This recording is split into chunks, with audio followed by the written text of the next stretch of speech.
Alright, hello there, welcome back to another wee bit different video. Today's video, we have a very special video for you guys.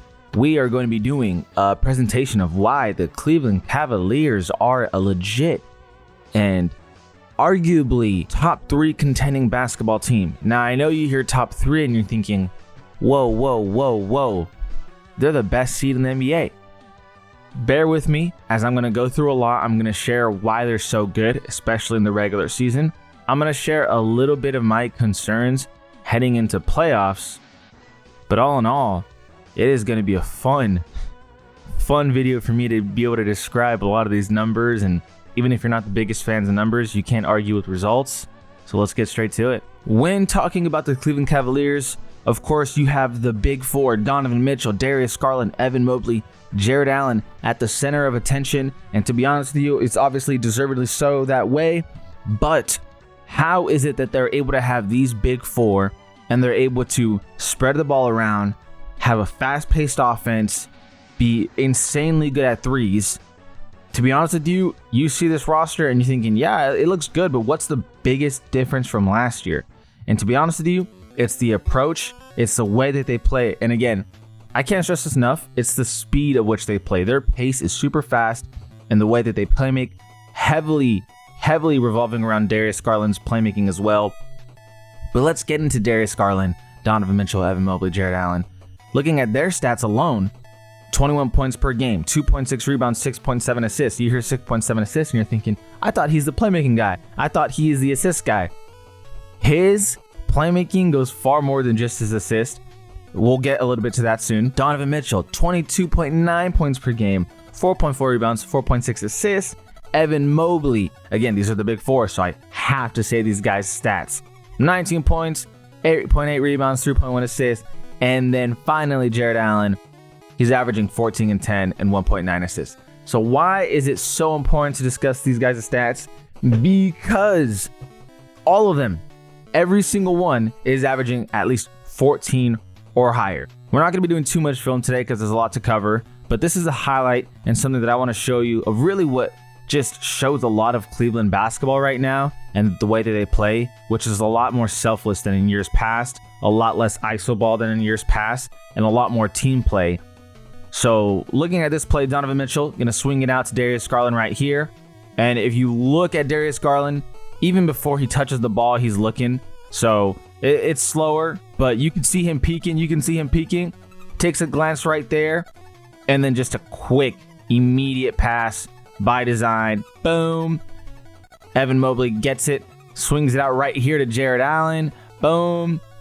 You got your twin towers able to work with each other. You have your guards able to play a lot more selfless. That right now is Cleveland basketball. I do want to show you one more play though, so I can just again really highlight the level of pace that they play at, and again the selflessness. Okay, look at the shot clock here. 19 seconds on the shot clock. You know, a lot of teams take their sweet time. Cleveland's already in their set, ready to go. Donovan Mitchell's going to swing it out right now to Dean Wade. Dean Wade's going to catch it, immediately look left. All this is by design. Darius Garland gets the ball, attacks. Jared Allen going in, again, all by design. Easy pass, go in, finish. And again, it's just the way that they play and the speed at what they play. They got that play off with 14 seconds on the shot clock. That is fast paced. You're really forcing your opponent to take a lot of possessions, and it can tire them out if they're not ready for it. Or you can force them into some hasty shots by just trying to keep up with the Cavaliers' style of play, because this is fast. This looks really simple at a glance, but you have to understand the shot clock should be at 5 seconds, 6 seconds for most teams. They're done. This play's over by 16 seconds.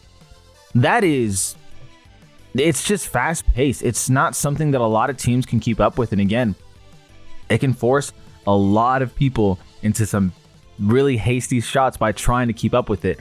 We talk about Darius Garland, and again, that first play that I showed, he didn't even get an assist, but playmaking. And these guys just play a lot faster. So how are they so good on top of that? We already talked about their individual stats, but let's talk about their usage rate. Now, if you don't know what usage rate means, this is a very simple stat. In the NBA, player usage rate is the percentage of a player's team possessions that they end while on the court. It's also known as the usage rate or NBA usage percentage. What does player usage rate indicate? How much a player is important to their team's offense. It shows how many opportunities a player has to score, and it can help identify a player's primary role on the team. Now, if you've never seen usage rate, it's pretty much what you'd expect it to be honest with you, how often a player is used. But 2, the best players in the NBA are going to have the highest usage rate typically. But you see LaMelo Ball, 1, Joel Embiid, 2, Giannis, 3, Zion, 4, Shea, 5. All of this is expected. These guys are going to get used a ton. There is nothing surprising about this list. The only thing you can say is, well, where's Jokic? Jokic is at 15. Jokic is a playmaker before he is a scorer. You know, if you're someone who just takes up so many shots, well, you're going to be higher on the list because the possession literally ends with you. And there's a way it is calculated to where it does factor in assists, but again, if you're taking the most shots, your usage rate's going to go up. So why am I bringing up player usage rate in regards to the Cavaliers? And to be honest with you, it's pretty straightforward. Where the hell is a Cavalier in the top 20? You know, we got the best teams. You know what I mean? You got, of course, the Mavericks, who just made the finals last year. You got the Thunder, who are finals contender. You have the Bucks, and, you know, record or not, you're going to be scared of them in the playoffs. Sixers, who you can be scared of in the playoffs. You got the Magic, who, if Paulo was healthy the whole time, would be insane. Ja Morant, Grizzlies have a really, really great record. Cade Cunningham, Pistons don't have a great record, but you know the magic that he's doing. KD, one of the best players. Jokic at 15. Again, these guys are... What more can you say about some of these players? Jason Tatum at 18. I mean, literally defending champs. AD at 19. You're seeing the best of names, right?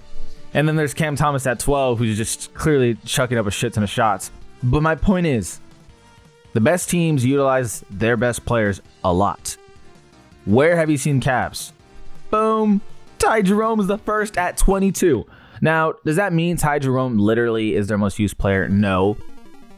It just means that when he's in with the second unit, he's dominating the ball. He is the offense is going through him when he's with the second unit, which is not surprising at all, especially if you watch them play. He's having a pretty stellar year. And then Jaylen Brown, 23. Donovan Mitchell is your first player in regards to your starters or your stars, however you want to put it. Donovan Mitchell is your first player at 24. Now, that already is really unorthodox because some teams had 2 players before, you know, the Cavs had their best player pop up. And then, where's their next player? We're going. We're going. Oh, we are going. Oh my goodness. Where is their next player? Darius Garland's at 50. What?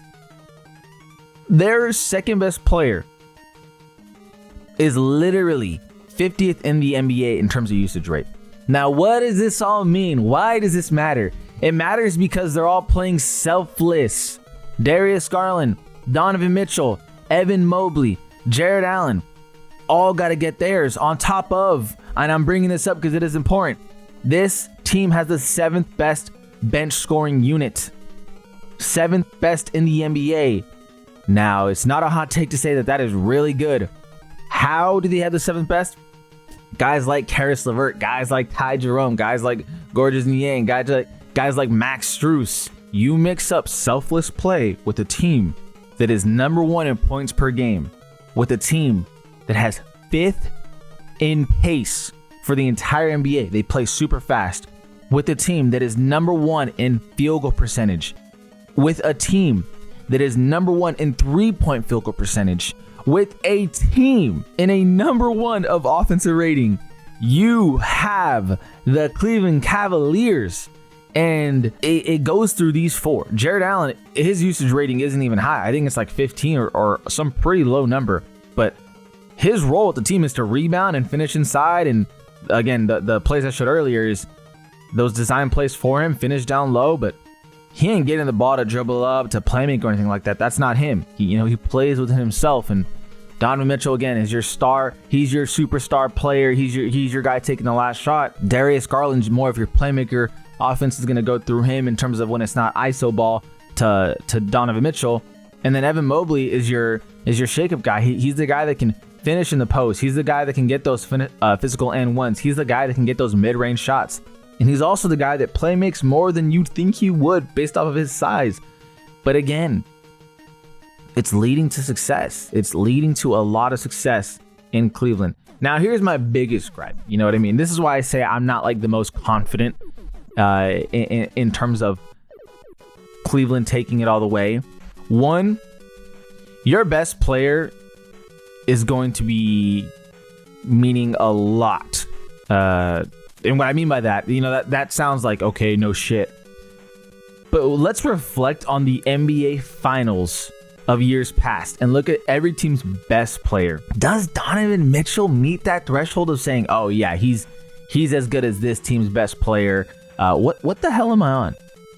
I'm trying to go to NBA Finals every year. Every year. Okay, cool. Let's do that. Anyway, does Darius Garland meet that threshold of, oh yeah, he's as good as this team's best player? So we take a look at the Boston Celtics, the winning team, of course, this past year. Jaylen Brown killed it. Jason Tatum's the best player, but Jaylen Brown killed it, admittedly so. But can you even say that Donovan Mitchell's as good as or near Jason Tatum? What about Nikola Jokic? What about Stephen Curry? What about LeBron James? Can you say that about Donovan Mitchell? You obviously can't say that about Darius Garland, Jared Allen, or Evan Mobley. Like, you can't even say Darius Garland's as good as Jaylen Brown. At least the way he played, in the finals. You can't say that about Darius Garland. You see what I'm getting at here and my concern of like, okay, where's that guy coming in to really just take them over the top? Because you can be a number 1 seed. Grizzlies were the number 2 seed, you know what I mean, and lost the Lakers at 7 seed. The Hawks one year had an incredible record. They were the 1 seed, but they didn't have a guy. Donovan Mitchell is the guy, but is he someone who's going to get you over the hump and say, this is the difference between a great team and the best team? Because last year, the Mavericks were a great team, but they weren't the best team. The Cleveland Cavaliers have the guy who's going to, give you a great team, and then boom, this is the best team because of this guy. I don't think the Cavaliers I don't think Donovan Mitchell's good enough to be that motherfucker, to be that guy that's going to be your LeBron James, be your Stephen Curry, be your Jokic, be your Giannis. You know what I mean? That's where my concerns are. If we talk about 2021, Donovan Mitchell's almost like a Devin Booker, where he's a really, really, really good player. But is he that guy that's going to be the one to get you the chip? I don't think Donovan Mitchell is. I don't think he is. We can keep going, by the way. Kawhi Leonard, Kevin Durant. Like, are you seeing the guys right now? Kevin Durant, LeBron James. Andre Iguodala won the MVP here, but Stephen Curry was that motherfucker. Like, do you see what I'm trying to say here is, if history plays a role here, which it always does, it shows all the time. All the time. I mean, no, I'm not going to say 100% of the time, but the list goes on and on. Every time you're seeing someone, you're seeing the winning teams have a motherfucking guy. LeBron James, Dirk Nowitzki, Kobe Bryant. Like, every team is having that mother. I keep saying it, but you guys know what I'm getting at. You know what I'm getting at. So that's my biggest concern with the Cavs. I don't think that they'll beat the Celtics in any situation in an Eastern Conference Finals. For one, they need experience. They haven't gotten that far. They need that experience. I mean, we all remember the Celtics' first time to get into the finals and them shitting the bed. So it's just one of those things to where you can have all the talent in the world, but you have to have those guys who are gonna be the difference makers. And JT learned a lot from losing. Came back and was insane. You know what I mean? They lost to Stephen Curry and even though they were the better team. The Celtics were the better team, but Stephen Curry was the best player. And that was the difference. 100%, like 100%. I think anyone who watched that series would agree with me. I think even Warriors fans would agree with me. Steph Curry was just on another fucking planet. But the Celtics were the better team. But it's not enough to be the better team. It's not enough to have this or that. You have to have the best player, or have your best player play like the fucking best player for, a duration of time. I don't know. That's my biggest concern with Cleveland. Let me know what you guys think. This is a video I really enjoyed making because, I love talking about basketball. I love talking about stats, and player usage isn't something I get to bring up often, but it's very appropriate when it comes to the Cleveland Cavaliers and their selfless style of play. Also, the pace, isn't something I really get to talk about often, but very appropriate with the Cavaliers. Again, though, let me know what you guys think. As always, I greatly appreciate for watching. This is We've Been Different. We've Been Different. And we out.